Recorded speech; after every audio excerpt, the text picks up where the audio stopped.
공명심이라는 말은 공을 세워 이름을 떨치고자 원하는 마음, 그게 공명심입니다. 공명심입니다. 공을 세워서 이름을 떨치고자 원하는 마음, 그게 공명심이라는 거예요. 그런 이 공명심이라는 단어, 여러분 아마 자주 접한 단어는 아닐 것 같다라는 생각이 듭니다. 그런 제목을 가지고 하나님의 말씀을 함께 살펴보도록 하겠습니다.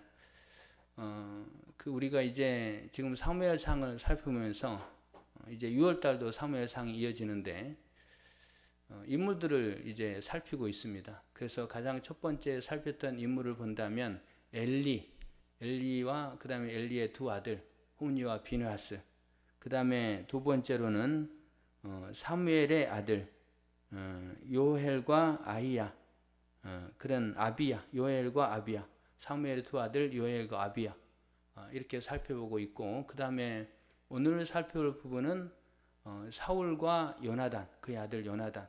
사울의 아들은 몇 명이 되지만 이제 요나단 중심으로 나오기 때문에 이제 이런 그 아버지와 아들의 그 구조를 살펴보면 어떤 부분을 살펴볼 수 있냐면은 그 엘리, 그 다음에 사무엘, 그 아버지들은 나름대로 신앙을 지키려고 했는데 그 아들들은 신앙을 잘 지키지 못하는, 하나님 앞에 온전한 모습으로 서지 못하는 그런 모습을 살펴볼 수 있었고, 그 다음에 이제 오늘 살펴볼 사울과 요나단은 반대가 되어 있습니다. 사울보다는 요나단이 훨씬 믿음이 좋은 모습으로 하나님 앞에 비춰주고 또 우리가 이 내용을 살필 수 있는 그런 내용이 되겠습니다. 여러분, 그 부모의 바람은 자식들이 신앙생활을 자신보다 훨씬 잘하기를 바라죠. 바라고 그런 바람도 있고, 반대로 또 자식도 우리 부모님이 신앙생활 잘했으면 좋겠다라는 그런 자녀들의 모습도 봅니다. 제가 예전에 그 중고등부 학생들을 가르친 적이 있었는데 그 중에 이제 중고등부 학생의 회장이었던 학생이 하나 있었어요. 이 친구가요, 믿음이 굉장히 좋습니다. 믿음이 굉장히 좋은데 이제 아버지가 그 어느 날 이제 사업이 잘 안 되니까 달력 만드는 그런 사업을 하셨는데 사업이 잘 안 되니까 이제 그 마음이 힘들어하고 교회를 잘 안 오는 거예요. 그 아들이 말합니다. 아니, 집사님이 믿음이 없어가지고 이렇게 하는 이야기를 들었습니다. 그러니까 아들은 믿음이 좋은 거예요. 아들이 되게 믿음이 좋은데 그 아버지를 향해서 말하는 겁니다. 집사님이 믿음이 없어가지고. 여러분, 그런 부모들 되지 않기를 바랍니다. 제가 보니까 오늘 오신 부모님들은 그런 부모님들은 아닌 것 같아요. 그런 부모이라면 교회도 안 나왔겠죠. 그래도 여러분, 또 자식이 믿음 생활 잘하면 훨씬 그것도 자랑스러운 것 같아요. 우리 지선영 집사님의 그 딸, 우리 샘물이 단기 선교지만은 선교사로 헌신하잖아요. 그 모습 보고 굉장히 제가 한번 신방 가서 이제 만났는데, 샘물이를 만났는데 정말로 믿음직스럽고, 그 다음에 또 신앙도 있어 보이고, 그리고 하나님 앞에 헌신하는 모습이 참 아름다워 보였습니다. 그것도 복인 것 같아요. 하나님 앞에 자녀가 신앙생활 잘한다는 게 참 복인 것 같은데, 여러분들도 그런 가문, 그런 자녀들 되기를 하나님 앞에 기도하고 있고, 반드시 그런 은혜가 여러분 가정에 이루어질 줄로 믿습니다. 부모가 기도하는 자녀는 절대로 망하지 않습니다. 할렐루야. 아멘 소리가 좀 작은 것 같아요. 다시, 부모가 기도하는 자녀는 망하지 않습니다. 아멘 한 대로 주님께서 분명히 응답하여 줄 줄 믿습니다. 이 사무엘상 오늘 14장 말씀 살펴보는데요. 14장은 13장과 함께 살펴봐야 되겠습니다. 그래서 13장과 14장을 보면요, 전쟁 가운데 전투, 네 번의 전투가 벌어집니다. 그래서 앞부분 두 개는 국지전, 뭐 소규모 전투, 그런 부분들. 그 다음에 뒤에 두 부분은 전면전, 이런 큰 전투가 벌어집니다. 제 나름대로 한번 나눠봤습니다. 앞부분의 두 개는 뭐 각계 전투까지는 아닌데 하여튼 그런 작은 전투, 뒤에는 큰 전투, 이렇게 두 개로 나눠봤습니다. 그리고 이 사무엘상 13장과 14장을 살펴보면서 제가 첫 번째 생각했던 요나단을 향한 마음, 그 다음에 사울 왕을 향한 마음, 그 마음과는요 조금 달라졌습니다. 첫 번째 성경을 보는 관점하고 더 깊이 하나님 말씀을 보는 관점은 조금 제가 이 느낌이 달라졌습니다. 아, 다르구나. 이게 저의 보는 관점의 시야에 그 변화가 조금 있었습니다. 변화가 있었고 그런 부분들은 오늘 여러분과 함께 나누고자 원합니다. 그리고 우리는 그 성경을 해석하는 부분도 굉장히 중요합니다. 제가 이렇게 큐티 사역을 하면서 또 이제 큐티 나눔도 종종 했었는데 그 큐티 나눔 할 때에 이제 사람들이 자기가 본문을 가지고 느꼈던 부분들을 나누면서 적용까지 하잖아요. 근데 그런 부분들을 보면서 아, 저 본문을 저렇게 해석하는구나 라고 첫 번째 신선한 충격을 느낄 때 있었고, 두 번째로는 아, 그 본문을 그렇게 해석하면 안 되는데 이렇게 느낄 때도 있었습니다. 이게 두 가지 다를 느꼈어요. 새 가족이 와서 큐티를 하는데 그분이 보는 관점의 성경은 좀 다를 것 아니에요. 그래서 그분이 해석하는 부분을 보니까 굉장히 신선했어요. 아, 본문 속에 그런 은혜를 느낄 수 있구나. 오래 신앙생활했고 성경을 좀 안다고 하는 사람들은 전혀 느끼지 못하는 그런 성경을 보는 관점, 그거 굉장히 신선하고 좋았습니다. 그런 부분도 있었고, 아까 말한 대로 한편으로 본문을 그렇게 보면 안 되는데 라는 부분도 있었습니다. 근데 그 본문을 그렇게 보면 안 되는데 라는 부분에 저도 사실은 오류를 범한 모습이 오늘 본문의 내용이 되겠습니다. 어떤 오류를 범했다라는 부분까지는 시간상 말씀을 드리지 못하지만은, 그러나 제 자신도 이 본문을 보면서 약간 관점을 다르게 봤다. 그리고 그 다르게 본 관점이 바람직한 성경을 바라보는 인물에 대한 평가, 이런 부분이었다는 걸 여러분 아시길 바라겠습니다. 그리고 이 말씀을 드리는 이유는요, 여러분 큐티를 하실 건데 큐티를 하는 과정 속에서 여러분이 그 본문을 그냥 해석하고 혼자 적용하고 그걸로 끝내면요, 그 본문을 잘못 해석하고 잘못 적용할 수 있다는 거예요. 그래서 여러분 매일 송출하는, 물론 이제 월요일 날은 하지 않지만 화요일부터 토요일까지 송출하고 있고 주일날 또 이 본문을 가지고 이야기를 하기 때문에 그 본문에 대해서 여러분 설교를 꼭 들으시길 바랍니다. 들으면 그 성경을 바로 보는 관점도 생길 뿐만이 아니고 그 과정 속에 여러분의 건강한 신앙의 모습이 어떤 신앙인가 라는 부분도 분명히 키우게 돼 있습니다. 그리고 그것이 하나님의 뜻이고 하나님의 바람입니다. 하나님 바람이에요. 성도들이 믿음으로 제대로 잘 가기를 원하신다는 거예요. 그리고 시온교회 성도들이 그렇게 잘 가게 하기 위해서 부족한 저를 여러분의 말씀의 대언자로 세웠다는 거예요. 여러분 그 사실을 믿습니까? 예, 그렇다면은, 그렇게 여러분 받아들인다면 여러분 저를 믿고 설교를 꼭 들으시길 바랍니다. 한 10분에서 15분 정도. 한 성도님 이런 이야기 하더라고요. 잘 듣고 있다는 소식을 듣고 이렇게 참 잘하고 있네라고 하니까, 목사님 저는요 설교를 한 번 들어서는 이해가 안 돼요. 그래서 몇 번 듣는다고 하더라고요. 그래서 그것도 칭찬했습니다. 한 번 들었는데 내용이 이해가 안 된다. 그래서 몇 번을 더 보는 게 얼마나 그 노력하는 모습이 가상합니까? 그래서 칭찬했습니다. 그렇게 해서 하나님 말씀을 잘 알았으면 좋겠다 라는 부분을 했는데, 여러분 바쁘기 때문에 몇 번은 반복해서 듣기 어려울지라도 꼭 한 번은 들으시는 교우분들 되기를 바랍니다.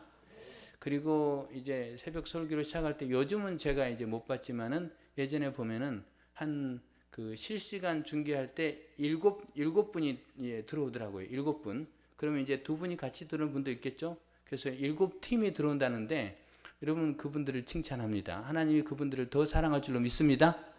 여러분도 가능하면 그렇게 한번 하루의 시작을 해보시길 바라겠고, 혹여 그렇게 하지 않을지라도 또 늦게라도 유튜브 방송을 시청하면 좋겠습니다. 우리 새가족들에게는 아직 주소를 안 드렸는데 이제 새가족 교회 가면서 주소도 드리고 뭐 그런 부분들을 하도록 하겠습니다.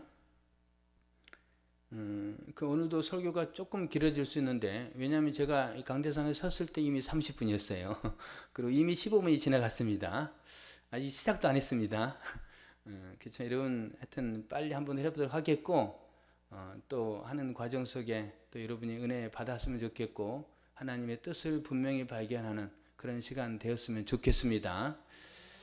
사무엘상 13장에 이제 첫 번째 전투가 벌어집니다. 이제 이스라엘과 블레셋이 대치 상황에 있습니다.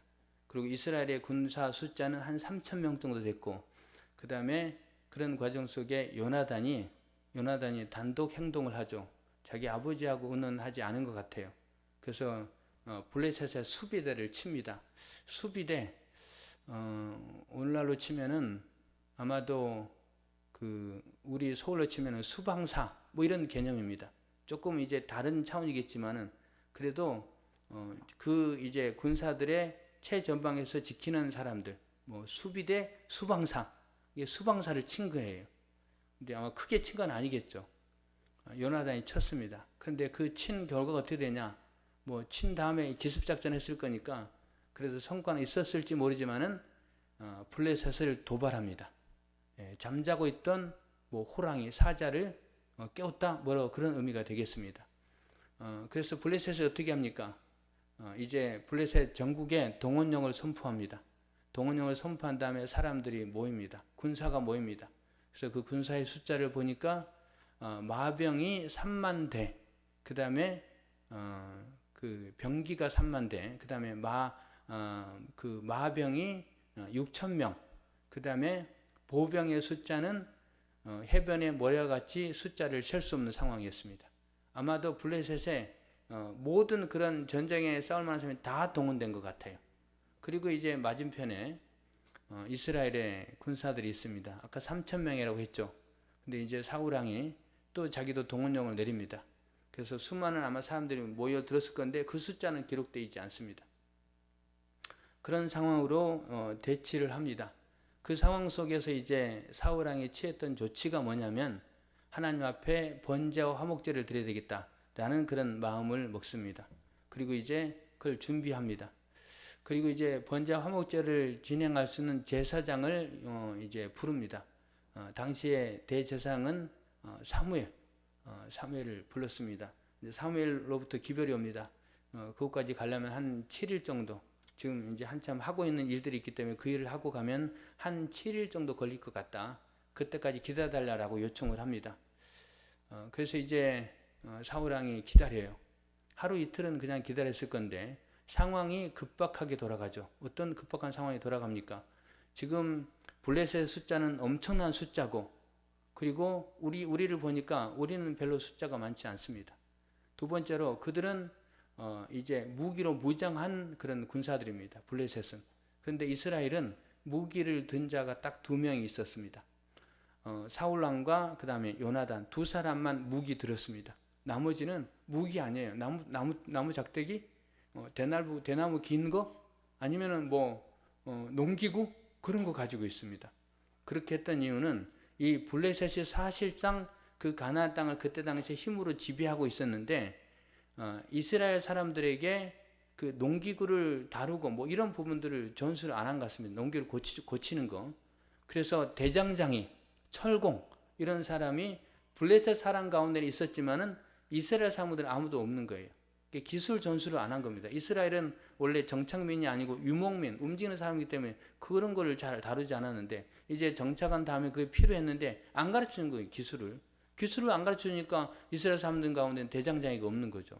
대장장이가 있어야 무기도 좀 많이 만들어 놨을 건데 그게 안 된 거예요. 그래서 무기 든 자도 2명밖에 없죠. 그런 상황 속에서 이제 이스라엘 군사들은 두려움과 공포를 갖게 됩니다. 그래서 이제 막 도망치고 숨고 그렇게 해요. 수풀에 숨고 바위 뒤에 숨고 그 다음에 멀리 요단강 건너서 더 멀리 도망가 버리고 이런 상황. 그리고 이제 블레셋 상황은 블레셋 이제 군사들이 작전을 짜죠. 그래서 기습을 하려고 계획을 하고 기습을 3개 부대로 나누죠. 그래서 기습 공격을 하려고 준비하고 있는 거예요. 굉장히 조급한 상황이 이제 전개가 됩니다. 숫자가 이스라엘의 군사 숫자가 점점 매일 시간이 갈수록 사람들의 숫자가 줄어드는 거예요. 그러면 왕 입장에서 조급한 마음 들죠. 조급한 마음 듭니다. 사실은 사울의 생각은요, 아까 말한 대로 번제와 화목제를 드린 이유도 있습니다. 왜 번제와 화목제를 드리려고 그가 계획을 했냐면 우리가 전쟁 나가기 전에 먼저 하나님 앞에 도우심을 구하자, 그런 순수한 마음이 아닙니다. 사울은요, 성경을 쭉 살펴보면 굉장히 소심한 사람입니다. 소심한 사람, 늘 불안해하는 사람. 그래서 이 전쟁에서 이기려면 그래도 하나님이 좀 도와주면 우리가 이길 수 있을 것 같다. 그런 마음을 가진 거예요. 그런 마음 가지고 하나님 앞에 도움을 구한 겁니다. 그래서 오늘 본문에도 쭉 이제 사울이 나가는 과정 속에 사무엘 선지자가 책망할 때 말합니다. 하나님 앞에 은혜를 구한 다음에 나가려고 했다. 하나님의 도우심을 구하고 나가려고 했다. 그러면 하나님이 도우시면 우리의 신 아니냐, 우리의 신이 도우면은 그래도 이 전쟁에 이길 확률이 훨씬 높지 않냐, 그런 마음 가지고 이제 화목제와 번제를 드리려고 했던 거예요. 그런데 그거를 집례할 수 있는 제사장이 더디오고 7일 기다려고 했는데 7일 아침이 됐어요. 안 오는 거예요. 정심이 됐어요. 안 오는 거예요. 마음이 조급한 거예요. 왜? 블레셋은 그 공격하려고 하고 우리 숫자들은 자꾸 도망치고 있고, 이게 시간이 지나면 지날수록 우리가 불리한 거예요. 그래서 이제 사울이 어떻게 합니까? 번제물과 화목제물을 가지고 와라. 그리고 그것을 이제 진행해 버립니다. 진행해요. 근데 진행하는데 성경에 보면은 번제물을 드렸을 때 그때 맞춰서 이제 사무엘 선지자가 도착합니다. 아니 조금만 더 기다렸으면 좋았을 걸. 그때를 기다리지 못하고 사울이 하나님 앞에 번제를 드려버린 거예요. 예.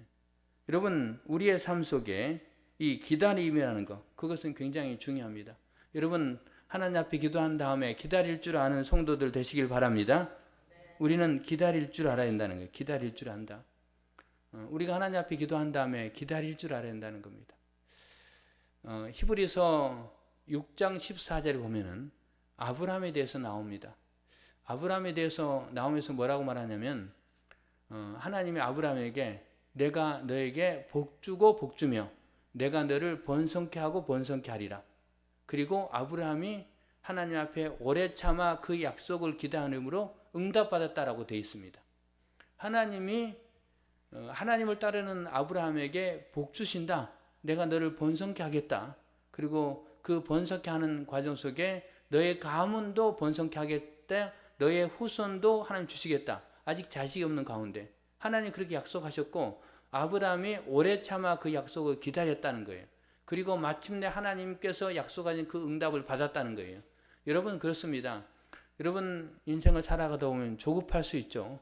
여러분 뭔가 잘 안 돼서 조급할 수 있고 뭔가 잘하려고 하는 조급함이 있을 수 있고 하나님 앞에 기도했는데도 더디 응답돼서 조급할 수 있습니다. 여러분 하나님 앞에 기도했다면 포기하지 않는 분들 되기를 바랍니다. 하나님 한번 따라해 주십시다. 포기하지 맙시다. 여러분 포기하지 말아야 됩니다. 그리고 하나님이 응답하실 때까지 기다릴 줄 알아야 된다는 거예요. 아브라함이 그 자식을 위해서 낳게 달라고 기도했는데 25년이 지난 다음에 그 아들 이삭을 낳잖아요. 여러분 25년을 기다렸다는 거예요. 그리고 그 아들을 통해서 아브라함이 복을 받았잖아요. 오래 참아 약속의 응답을 받았다는 거예요. 여러분도 오래 참아 약속의 응답을 받게 되는 귀한 분들 되시길 바랍니다. 근데 사울은 오래 참지 못했어요. 오래 참지 못했고 자기가 제사장이 드려야 될 그 제사를 자기가 하나님 앞에 드려버립니다. 그리고 이제 사무엘 선지자가 도착하죠. 도착한 다음에 뭐라고 말합니까? 아니 왕이시여 왜 하나님 말씀을 어겼습니까? 하나님의 법을 어겼습니까? 만약에 왕이 하나님의 법을 잘 지켰다면 하나님께서 당신의 왕위를 영원히 지속되게 하셨을 것입니다. 그런데 당신이 어겼으므로 당신의 왕위가 그렇게 오래가지 않을 것입니다. 이렇게 이야기를 합니다. 만약에 사울이 하나님 앞에 말씀대로 순종했다면 하나님이 큰 복을 줬겠지만 그렇게 하지 못했다는 거예요. 그래서 결국은 왕위가 오래가지 못할 것입니다. 라고 이제 사무엘 선지자가 말하고 그리고 사울 왕의 곁에 머무는 게 아니고 떠나가 버립니다. 기분 나쁘겠죠. 예. 사무엘 선지자 입장에서 아니 저런 왕이 뭐 있어라고 사무엘 선지자가 떠나가 버린 겁니다. 떠나가 버렸고 이제 사울 왕이 자기에게 남은 병력이 얼마나 되는가 그 병력의 숫자를 계산해 보니까 세 보니까 600명 남았습니다. 제일 처음에 있을 때 3,000명으로 시작했죠. 그 다음에 동원령을 선포했기 때문에 훨씬 많은 사람들 숫자가 늘어났겠죠. 그런데 그러면 더 많은 숫자가 있어야 되는데 3,000명 플러스 몇 명이 아니고 더 줄어들어 버렸어요. 600밖에 남지 않았어요. 600명 남지 않았고 이제 그 가운데 사울은 불안해합니다. 그런 마음이 이제 늘 있는 거예요. 그런 과정 속에 요나단이 나섭니다. 요나단이 나서는데 요나단이 자기의 병기 든 자에게 이야기를 하죠. 뭐라고 말합니까? 저 할례 받지 않는 자들,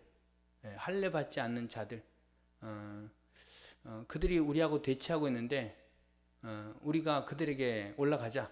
하나님이 우리를 도우시면 우리가 그들을 칠 수 있을 것이다. 이렇게 말을 하며 그들을 향해 나아가는 그런 이 요나단의 모습을 보여줍니다. 그렇게 하고 그 다음에 또 하나 이야기하죠. 우리가 그들 앞에 모습을 드러내자. 모습을 드러냈을 때 그들이 거기 있어라. 우리가 내려가겠다라고 말하면 그는 하나님 뜻이 아니고 반대로 그들이 우리에게 올라오라라고 말한다면 그는 하나님이 그들을 우리 손에 붙였다는 증거다. 그때 올라가자라고 이야기를 하죠. 그렇게 말하는 이 요나단의 고백. 요나단의 고백은요, 어떤 고백입니까? 믿음의 고백입니다. 요나단이 그렇게 고백하고 나갈 수 있었던 이유는 요나단의 마음속에 어떤 마음이 있었을까요? 지금 자기들을 대치하는 블레셋의 군사들은 할례받지 않는 하나님의 백성이 아니라는 겁니다. 우리는 하나님의 백성이다. 우리는 하나님의 백성이고 하나님의 백성은 우리를 하나님 보호하지 않겠느냐, 우리를 지키지 않겠느냐, 그런 믿음이 요나단 마음속에 있던 거예요. 오늘 그런 요나단의 마음이 표현되어 있지 않지만 요나단의 고백 속에 그런 부분이 있다는 겁니다. 요나단이 고백하는 거예요. 요나단의 마음속에 그렇게 마음을 품는 거예요. 하나님 우리 이기게 하실 것이다. 하나님 내 편 아니냐? 하나님 우리를 보호하신 거 아니냐? 하나님 우리를 부르셨기 때문에 내 인생을 책임지지 않겠냐? 그런 믿음이 있었다는 거예요. 여러분도 그런 믿음을 갖는 교회원들 되기를 바랍니다. 예, 그런 믿음이 요나단에게 있었어요. 그리고 그 믿음뿐만이 아니고 요나단은 어떻게 합니까? 요나단이 하나님의 증표를 보고 가자라고 하잖아요. 예, 단 두 사람이 이제 블레셋을 향해 올라간다는 거. 자기들의 생명이 어떻게 될지 모르잖아요. 그러나 간다는 거예요. 그는요, 믿음의 마음도 있었고 믿음의 고백도 하고 있고 그리고 믿음으로 실천하고 있습니다. 그래서 그런 요나단의 모습을 보면서 제가 생각했던 부분이 로마서 10장 10절. 이 부분은 이제 제가 새벽 시간에 다 여러분들에게 이야기한 부분입니다. 그래서 로마서 10장 10절에 보면은 사람이 마음으로 믿어 의에 이르고 입으로 시인하여 구원에 이르느니라. 마음으로 믿는 거, 그럴 때 의롭게 되고 입으로 시인할 때 구원받게 된다. 명확한 거예요. 요나단이 그렇게 하잖아요. 그가 마음으로 믿잖아요. 그리고 입으로 고백하잖아요. 하나님이 우리에게 붙이셨으므로 우리를 구원하실 거다. 할렐루야. 그 믿음을 가지고 요나단이 나선다는 거예요. 여러분, 이 요나단의 믿음, 요나단의 이 신앙 고백은요, 나중에 다윗이 고백하는 신앙 고백과 비슷하게 전개가 됩니다. 다윗도 신앙 고백하죠. 사무엘상 17장 26절에 보면은 다윗이 고백합니다. 이 할례받지 않는 블레셋 사람이 누구이기에 살아계시는 하나님의 군대를 모욕하겠느냐. 이 할례받지 않는 이 사람들이 누구이기에 하나님의 군대를 모욕하겠느냐. 우리는 하나님의 군대인데 하나님의 백성으로서 군사인데 우리를 모욕하겠느냐 라고 말하면서 다윗이 이제 이렇게 고백하는 거예요. 그래 고백하고 그 다음에 골리앗을 향해 나아가죠. 뭐라고 말합니까? 너는 칼과 창과 단창으로 내게 나아오거니와 나는 만군의 여호와의 이름 곧 내가 모욕하는 이스라엘 군대에 내가 모욕하는 이스라엘 군대 하나님의 이름으로 내게 가노라. 오늘 여호와께서 너를 내 손에 넘기시리니 그리고 또 여호와의 구원하심이 칼과 창에 있지 아니함을 이 무리에게 알게 하리라. 예, 요나단은 그렇게 고백했죠. 요나단은 어떤 고백했습니까? 전쟁의 승리는 사람의 많고 적음에 있지 아니함을 내가 아나이다 라고 고백하잖아요. 그래서 요나단의 신앙 고백과 행동, 그 다음에 다윗의 신앙 고백과 행동이 일치하는 모습을 보게 됩니다. 그 두 사람의 모습이 일치해요. 일치. 그래서 요나단의 신앙의 모습이 아름다운 신앙의 모습입니다. 근데 제가 이 요나단의 모습을 이렇게 이 본문 속에서 조금 오해했을 때는 어떤 오해를 했냐면요. 요나단의 행동이 아까 단독 행동이라고 했잖아요. 수비대를 친 것도 단독 행동이었고 그 다음에 두 번째 또 요나단이 싸우러 올라간 것도 단독 행동입니다. 여러분 교회 공동체 안에서는요. 단독 행동 조심해야 됩니다. 군사들도 마찬가지입니다. 요나단의 단독 행동으로 어떻게 됐습니까? 이스라엘이 위기에 빠지잖아요. 그럼 요나단 이 사람은 나쁜 사람이다. 저의 첫 번째 평가는 그런 부분이었습니다. 아니 요나단이 이 단독 행동하고 아버지하고 상의도 안 하고 가버리네. 두 번째 그가 나아갈 때는 아버지한테 말하지 않고 나갔다라고 명확히 기록하고 있어요. 아버지한테 말하지 않고 나갔다는 거예요. 단독 행동이잖아요. 그 행동은 옳지 않은 행동입니다.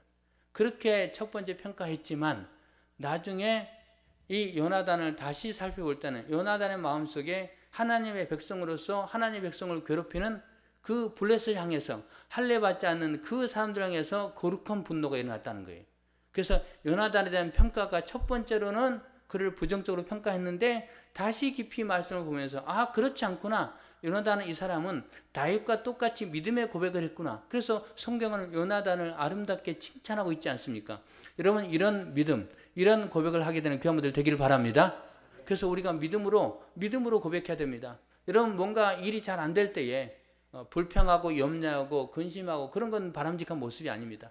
우리의 마음속에 하나님 향한 그 믿음이 있어야 되는 거예요. 그럼에도 불구하고 하나님이 나를 치료할 줄 믿습니다. 그럼에도 불구하고 하나님이 나를 이 문제를 해결해 줄 줄 믿습니다. 그럼에도 불구하고 하나님이 나의 기도를 응답해 줄 줄 믿습니다. 지금 상황이 어렵지만 그럼에도 불구하고 하나님이 역전의 하나님으로 반드시 바꿀 줄 믿습니다. 라는 고백이 있어야 되는 거고 그 다음에 그 고백, 그 믿음의 확신뿐만이 아니고 행동으로 실천하는 거예요. 믿음으로 선포하고 나가는 거예요. 그래서 제가 새벽 시간에 그런 이야기 했잖아요.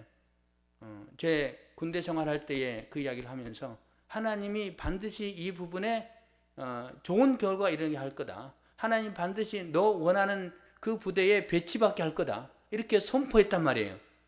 지금 생각하면은 야, 그만한 믿음을 다시 회복하고 싶은 마음도 있습니다. 그때보다 믿음이 지금은 조금 부족해진 것 같아요. 부족해지는 것 같은데 그래서 그때 이 본문을 보면서 그때를 생각하면서 아, 내가 그 믿음 다시 회복해야 되지. 나도 그 담대함을 가지고 살아야 되지. 이런 것도 다시 한번 생각했어요. 여러분, 목사님 믿음이 없네. 그렇게 여러분 저를 향해서 뭐 이렇게 손가락질 하지 마시고요. 여러분 자신의 모습도 한번 돌아보시길 바랍니다. 과거의 나의 믿음과 지금의 믿음이 지금은 더 뜨거워졌는가, 더 깊어지는가? 그런 부분에 여러분의 믿음이 더 깊어지고 더 뜨거워지고 더 강력하게 되기를 예수님의 이름으로 축원합니다. 그러기 위해서는 더 많이 기도해야 되겠죠. 더 많이 말씀을 듣고 내가 그 말씀 속에 믿음 확신을 계속 가져야 되겠죠. 그게 하여튼 요나단의 모습입니다. 그리고 이제 요나단이 가서 이제 올라가서 싸우죠. 블레셋과 싸웁니다. 하나님이 나와 함께 하시고 또 이기게 하실 것이고 그들을 우리 손에 넘기셨고 그리고 나를 구원하실 거다라는 믿음을 가지고 나와 싸우죠. 근데 싸우는 과정도 보면요. 오늘 본문을 자세히 보면은 요나단이 일단 무너뜨립니다. 아마 주먹으로 쳤든지 어떻게 무너뜨리면요. 그 뒤에서 병기든 자가 이제 다니면서 확인 사살을 합니다. 한 사람은 무너뜨리고 한 싸워서 이제 무너뜨리고 한 사람은 또 이제 넘어진 사람을 이제 마지막 죽이고 이런 과정이 전개가 됩니다. 한 20명이 죽어요. 20명이 죽고 그런 과정 속에 오늘 본문에 보면요. 놀라운 표현들이 등장하는 모습을 보게 됩니다. 14절 15절을 보시기 바랍니다. 14절 15절 제가 읽겠습니다. 14장 14절 15절입니다. 요나단과 그 무기를 든 자가 반나절 가리 땅 안에서 처음으로 쳐 죽인 자가 20명 가량이라. 그 다음에 들에 있는 진영과 모든 백성들이 공포에 떨었고 부대와 노략군들도 떨었으며 땅도 진동하였으니 이는 큰 떨림이었더라. 거기에 보면요, 들에 있는 진영, 이거는 이제 본대가 아니고 나가 있는 진영이죠. 선발부대, 앞부분에 있는 선발대, 뭐 전초부대, 이런 부대도요 공포에 떨었다는 겁니다. 그 다음에 모든 백성, 블레셋의 모든 백성도 공포에 떨었다는 겁니다. 그 다음에 부대와 노략군들, 이 부대는요 본대를 말합니다. 본대. 그러니까 요나단이요 수명 이렇게 넘어뜨렸는데 그런 과정 속에 하나님이 개입하시는 거예요. 그래서 그런 과정 속에 떨었으며 땅도 진동하였으니 이는 큰 떨림이었더라. 거기 보면 이는 큰이라는 글자 앞에 어떤 분의 성경에는 일이라고 써져 있을 겁니다. 일. 그 일의 큰 떨림을 뭐라고 하냐면은 하나님이 떨리게 하심이더라. 이렇게 말합니다. 그건 뭡니까? 이 전쟁은 하나님이 이기게 하시는 승리였다는 겁니다. 할렐루야. 여러분 하나님이 이기게 하셨음을 믿으시길 바랍니다. 그래서 하나님이 이기게 하십니다. 그리고 그런 과정 속에 이제 이 광경을 살펴보는 이스라엘의 이제 그 보초병들이 있었습니다. 골리앗의 큰 소동이 일어났던 걸 봅니다. 그걸 이제 사울 왕에게 보고하고 사울도 봅니다. 사울도 보고 사울이 첫 번째 취했던 행동은 뭐냐면요. 가자, 싸우러 가자. 그런 게 아닙니다. 그가 이제 아히야 제사장을 부릅니다. 아히야 제사장. 이 제사장이 뭘 갖고 있냐면요. 에봇을 입고 있습니다. 오늘 본문에는 앞부분에는 에봇이라고 표현하고 뒤에는 하나님의 궤라고 표현합니다. 그래서 사울왕이요 하나님의 궤를 가지고 오라 말합니다. 그런데 저 표현은, 이 번역은 좀 잘못된 번역이에요. 왜? 하나님의 궤는 어떻게 됐습니까? 엘리사 왕 때 빼앗겼잖아요. 빼앗겼고 지금 이것이 없습니다. 멀리 이스라엘의 변방에 있습니다. 그래서 이거는 하나님의 궤가 아니고요, 하나님의 제사인 에봇입니다. 에봇. 그래서 공동 번역 성경에는 에봇이라고 나와 있습니다. 에봇. 그 에봇은 어떤 기능이 있냐면요, 하나님 앞에 제사를 드릴 때 제사장이 입었던 것이고, 그 다음에 하나님의 뜻을 물을 때 우림과 둠빔이라는 두 가지가 있는데 하나님 뜻을 묻는 겁니다. 그러면은 이 우림과 둠빔에 어떤 변화가 있는 것 같아요. 그거는 성경에 명확하게 나와 있지 않습니다. 하여튼 물을 때에 뭐 우림은 긍정적인 표현, 둠빔은 부정적인 표현. 그래서 하나님 우리가 나가 싸울까 하면 뭐 우림이 반짝반짝 한다든지 뭐 하여튼 어떤 현상이 있는 것 같아요. 이런 부분. 둠빔은 아니다, 그런 것 같아요. 그래서 이제 이걸 물으려고 사울이 제사장을 부릅니다. 에봇을 갖고 오라고 합니다. 그런데 블레셋의 진영에 보니까 싸움이 너무 심하거든요. 막 혼란이 너무 크거든요. 그래서 가져오라 했다가 다시 그것을 가져가라고 합니다. 예, 그것을 다시 물리라고 하는 그런 모습을 보여주고 있습니다. 그래서 그것을 다시 도로 가져가라라고 말하는데, 이 도로 가져가라는 말을 성경의 번역을 보면은 하나님께 묻는 것을 멈추라라고 했다라고 말합니다. 이게 결국은 사울은요 불안한 마음으로, 우리가 지금 싸우러 가긴 가겠는데 이 전쟁에 이길 수 있을까? 라는 불안한 마음이 들었기 때문에 하나님의 뜻을 묻는 액션을 취한 거예요. 물어보려고 하는데, 하나님 앞에 물어야 되는데 지금 저쪽에 소란이 너무 심하고, 야 지금 공격이 되겠다라는 생각이 듭니다. 그래서 하나님께 묻는 걸 중단해 버려요. 그거 가져가라, 그냥 그거 멈춰라. 그리고 야 우리 나가자라고 사울은 나갑니다. 여러분, 사울은 어떤 사람이에요? 하나님 앞에 묻고 나가지 않습니다. 그냥 그 전쟁에 이기고 지는, 이게 더 중요한 거는 거예요. 그래서 전쟁에 나갑니다. 전쟁에 나갔고 이제 그들을 추격해서 대승을 거두게 됩니다. 이게 이제 첫 번째 승전보의 아름다운 모습이었습니다. 대승을 거둬요. 벳에델까지, 베다웬까지 추격했다라고 오늘 성경이 기록하고 있습니다. 1차전 대승을 거뒀어요. 대승의 소식을 누가 듣냐면요, 도망쳤던 그런 이스라엘의 이제 사람들도 듣습니다. 그리고 몰려들기 시작해요. 그리고 이제 공격을 다시 한번 단행을 시도를 합니다. 단행을 시도하는데 그때 사울왕이 어떤 이상한 명령을 내리죠. 무슨 명령을 내냐면, 해 질 때까지, 내 원수를 갚기까지 너희들이 음식을 먹지 마라, 금식하라. 그리고 금식을 맹세를 시킵니다. 여러분, 북한의 김일성이 죽을 때에 유언을 남깁니다. 이게 유언을 남깁니다. 어떤 유언을 남기냐면은, 우리가 6.25 전쟁 당시에 남한에 진 이유는 우리 군사들이 먹을 식량이 부족했기 때문에 진 거다. 그래서 반드시 항상 군량미를 저축해 놔라 라고 김일성이가 유언을 남깁니다. 그래서 지금까지 북한에는요, 북한에 있는 전국의 산들이요 항상 지하 땅굴이 다 있습니다. 모든 지역, 모든 마을에 다 지하 땅굴이 다 있고 거기에 군량비가 다 저축되어 있습니다. 그리고 3년이 지나면 그거 빼내고 다시 넣고, 백성들은 굶어 죽어가는데 군량미만큼은 절대로 그들이 떨어뜨리지 않습니다. 왜? 식량이 그만큼 중요하다는 거예요. 우크라이나 전쟁 가운데도 러시아가 자기들에게 보급품이 전달되지 않아서 패배를 많이 하잖아요. 그만큼 중요하다는 거예요. 먹는 게 중요하다는 겁니다. 근데 사울왕은 금식을 선포합니다. 금식을 선포하는 사울의 마음이 어떤 마음일까요? 하나님, 우리를 도와주십시오. 이 전쟁에서 이기게 해주십시오. 이런 마음. 여러분, 성경을 첫 번째 바라봤을 때는 그렇게 생각할 수 있습니다. 그래도 사울이 나름대로 믿음이 있네. 나름대로 믿음이 있네. 하나님 앞에 이렇게 도움을 요청하는 믿음이 있네 라는 마음을 가질 수 있습니다. 금식을 선포했으니까. 그런데 여러분, 사울의 내면을 바라보면 그런 마음이 아닙니다. 사울의 마음속에 어떤 마음이냐면요, 하나님 앞에 금식해라, 맹세를 선포합니다. 내 원수를 갚을 때까지, 이렇게 표현하죠. 그런 표현들 통해서 사울의 마음은 어떤 마음이냐면요, 지금 한참 이제 우리가 추격하고 있고 전쟁을 벌여서 이기는 상황인데 군사들이 싸우다가 잠깐 멈춰서 음식 먹는다. 그러면은 추격하는 부분에 더디 될 것 아니에요. 속전속결해서 지금 블레셋을 완전히 쳐부셔야 되는데 그 시간도 아깝다는 겁니다. 그 시간이 아까워서 그 시간을 아끼고자 먹지 말고 무조건 공격하라, 이런 부분이에요. 먹지 말고 무조건 공격하라. 그리고 다윗과 요나단의 고백을 보면요, 저 할례 받지 않는 이라고 표현하죠. 그들을 향해서 하나님 우리를 이기게 해주실 거다. 근데 이 사울왕의 표현되는 그런 표현은 없습니다. 믿음의 표현이 없고요, 방금 제가 말했듯이 내 원수를 갚을 때까지, 자기 중심입니다. 내 원수 갚을 때까지 이렇게 표현하는 그런 사울왕의 모습을 보게 됩니다. 그렇게 추격을 해요. 그렇게 추격을 하는데 백성들은 기진맥진합니다. 오늘 본문에 보면은 이 명령을 전달받지 않았던 요나단은 꿀을 찍어서 먹죠.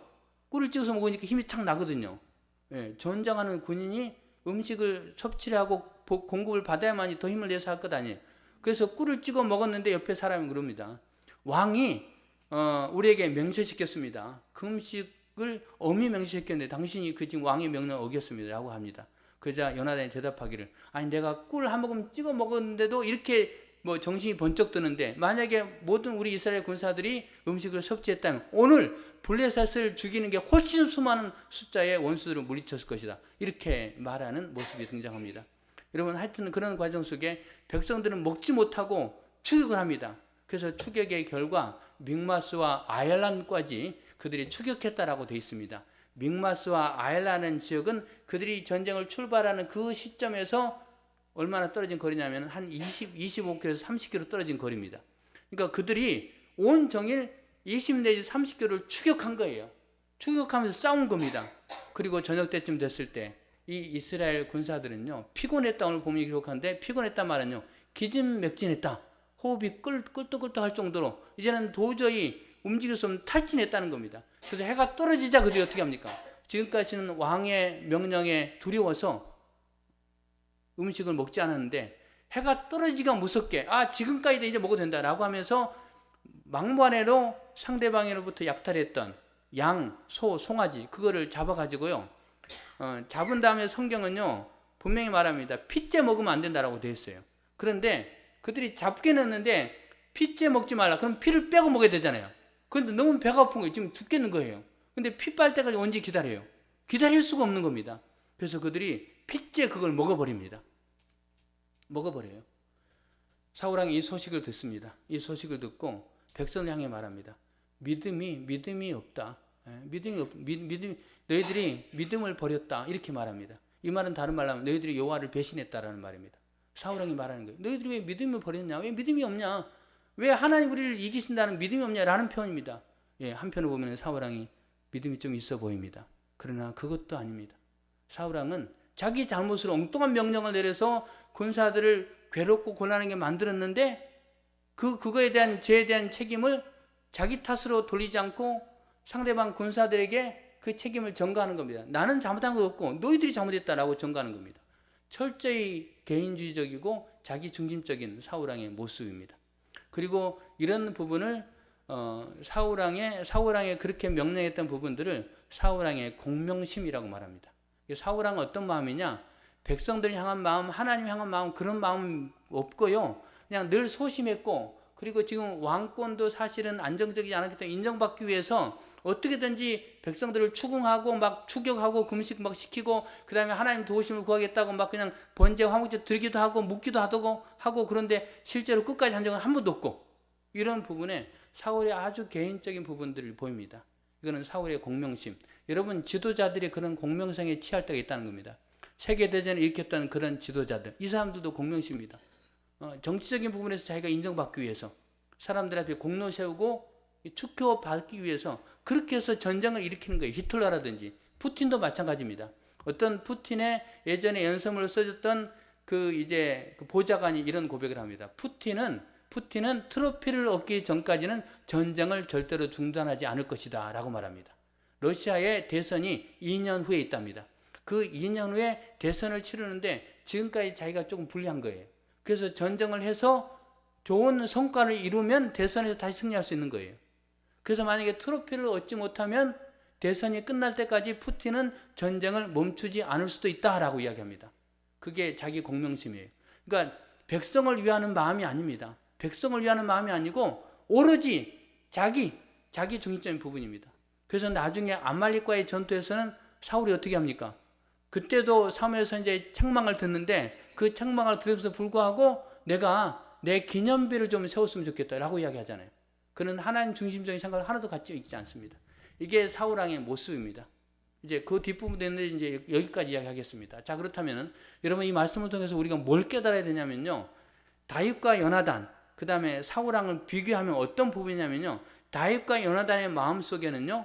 진정 나라를 위한 마음도 있고, 그 다음에 하나님의 이름이 더 소중하다. 하나님 영광을 가려지는 것, 하나님 영광이 모독받는 것을 참지 못하는 그런 다윗과 요나단의 마음입니다.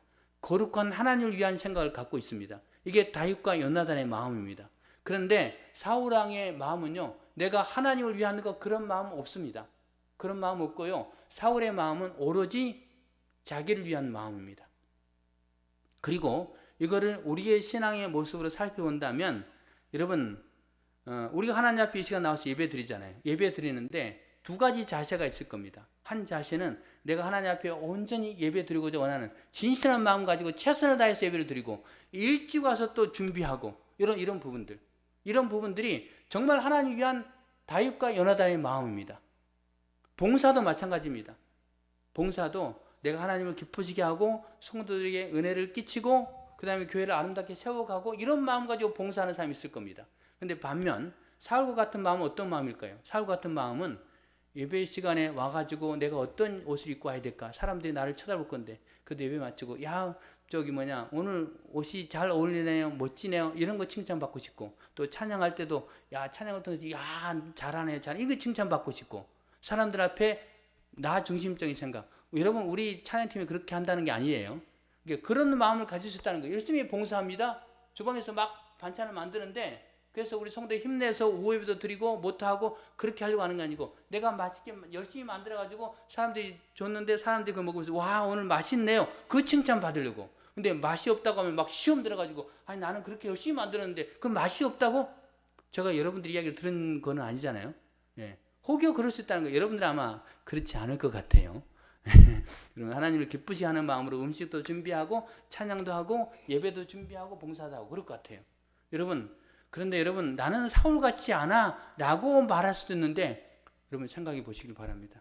이거는요 경계선이에요. 사울의 모습을 조금만 우리가요 그냥 바라보면요 사울이 믿음이 좋아 보입니다. 하나님 앞에 화목제 번제를 드리겠다고 하죠.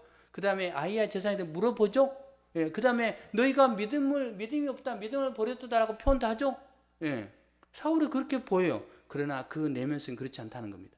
그 내면은 하나님을 기쁘시게 하는 게 아니고 나를 드러내기 위한 겁니다. 나중에 사울이 어떻게 합니까? 하나님 앞에 제단을 쌓았더라. 이 제단은 사울이 처음 쌓았던 제단이었다라고 말합니다. 와 제단을 쌓았다. 여러분 제단의 의미는 두 가지 의미입니다. 하나는 제단의 의미는 이스라엘이 하나님 앞에 핏째 먹었잖아요. 그래서 거기에 대해서 하나님 앞에 속죄의 의미가 있습니다. 그 다음에 전쟁에 승리하기 위한 감사의 의미가 있습니다. 사울이 제단을 쌓은 거 굉장히 좋은 의미구나. 하나님 앞에 속죄했죠. 하나님 앞에 감사했죠. 그게 겉으로 보이는 부분인데 실제 사울의 마음은 제단을 쌓으면서 내가 하나님 앞에 제단을 전체 백성 앞에 쌓았다는 자기 과시입니다. 이런 부분들 여러분 찾기는 쉽지 않죠. 저도 찾기가 쉽지 않은데 여러분 그거예요. 여러분 오늘 나와서 예배를 드리고 있습니다. 여러분 정말 이 시간에 하나님 앞에 최선을 다해서 예배 드리고 와서 예배 드리고 있습니까? 아니면은 은혜 받으러 왔습니까? 여러분 초신자가요 와서 은혜 받으러 왔다라는 거는 그거는 우리 이해할 수 있습니다. 은혜를 받아야 계속 신앙생활 할 것 아니에요. 그런데 지금도 와서 은혜 받으러 왔다. 이걸로 멈춰서는 안 되는 거예요. 내가 이제 하나님 앞에 예배드리는 거다. 하나님은 영과 진리로 예배하는 자를 찾으신다. 그러면은 와서 하나님 앞에 최선을 다해서 예배드리기 위해 나와야 되는 거예요. 내가 어떤 교회 안에서의 무슨 여러 가지 역할들을 한다. 그 역할이 나를 드러내기 위해서 내가 칭찬받기 위해서 또 내가 은혜 받고 그냥 은혜만 받기 위해서 그런 아주 초보적인 신앙의 단계에 머물러서는 안 된다는 거예요. 이제는 달라야 된다는 거예요. 한우 형제가 오늘 찬양했는데 하나님 앞에 진실로 영광 돌려 찬양했습니까? 아니면 내 찬양을 한번 이렇게 보여주려고 찬양했습니까? 우리는 생각해야 한다는 거예요. 그래서 하나님을 기쁘시게 하는 찬양, 하나님을 기쁘시게 하는 기도, 여러분 대표기도 준비하잖아요. 그럴 때도 우리가 준비해야 되는 거예요. 제가 대표기도 이렇게 여러분 부탁드리니까 어떤 분은 좀 부담스러워 하잖아요. 왜 부담스러워 할까요? 그거는 내가 창피당할 수 있다는 거예요. 나 중심이에요. 나 중심. 그 사람을 책망하는 게 아니고요. 우리는 그 단계에서 조금 이제 성숙해야 된다는 거예요. 최선을 다해서 예배를 드리는 거예요. 최선을 다해서. 최선을 다해서 예배 드리고 최선을 다해서 하나님 앞에 영광 돌려드리고. 그래서 제가 제일 좋아하는 성경 구절이요. 마태복음 6장 33절입니다. 거기에 보면요. 너희는 먼저 그의 나라와 그의 의를 구하라. 그리하면 이 모든 것을 너희에게 더하시리라. 이렇게 되어 있습니다. 거기에 보면요. 너희는 먼저 그의 나라와 그의 의를 구하라. 먼저 하나님을 기쁘시게 하라. 그리하면 너에게 필요한 모든 것들을 하나님이 더하시리라고 되어 있습니다. 할렐루야. 그래서 우리는요. 오늘 와서 예배 드릴 때 찬양할 때도 뜨겁게 찬양해야 되고요. 기도도 간절히 해야 되는 거고요. 말씀도 사모하는 들어야 되고요. 하나님께 예물 드릴 때도요. 다른 사람이 하니까 나도 해야 되겠다. 그런 마음이 아니고 정성을 다해서 하는 예배를 드리는 거예요. 정성을 다해서 예물 드리는 거예요. 이런 마음 그렇게 드릴 때 하나님이 너희는 먼저 그의 나라와 그의 의를 구하라. 그리하면 이 모든 것을 너희에게 더하시리라. 할렐루야. 그런 응답을 여러분 반드시 받을 줄 믿습니다. 여러분 사울의 공명심에 근거한 그 신앙을 본받는 사람이 아니고 다윗과 요나단이 가졌던 하나님의 이름을 모욕당을 참지 못하고 하나님의 백성이 고통당한 것을 가만두고 보지 못하는 그런 거룩한 분노, 거룩한 마음, 하나님을 기쁘시게 하는 마음, 하나님 마음에 합한 마음, 그런 마음을 여러분 가지고 예배드리시고 가지고 신앙생활함으로 하나님을 기쁘시게 하고 그리고 하나님이 더하여 주시는 그 은총을 다 받게 되는 우리 모든 성도들 다 되시기를 예수님의 이름으로 축원합니다. 기도하겠습니다. 함께 통성으로 기도하겠습니다. 오늘 말씀 붙잡고 기도합니다. 오늘 말씀 붙잡고 하나님 사울과 같이 공명심에 근거하고 나의 인기, 나의 인정 그런 부분을 위해서 신앙생활하는 것이 아니고 다윗과 요나단이 가졌던 하나님의